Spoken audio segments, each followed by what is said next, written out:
সন্ত্রাসবাদ হতে দেওয়া যাবে না,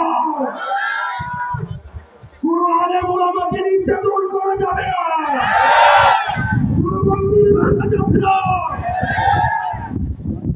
মাদ্রাসার শিক্ষার্থীদেরকে স্কুলের শিক্ষার্থীদেরকে বাকির মতো রাস্তায় করেছে সেই বাংলাদেশ আর ফিরে পাওয়া যাবে না।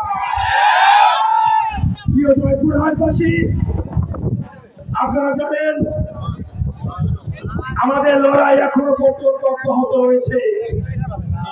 যে সংবিধানের বিরুদ্ধে, যে সংবিধান আমাদের মত প্রকাশের স্বাধীনতাকে হরণ করেছে, যে সংবিধানের দোহাই দিয়ে আমাদের মিডনাইট ইলেকশন সংগঠিত হয়েছে। আপনারা মিডনাইট ইলেকশন দেখেছেন?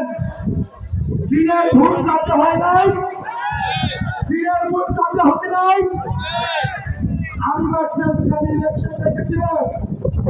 যারা এই নির্বাচন করেছে, আপনারা ভুলে যাবেন না, এই দিন না, আরো দিন আছে।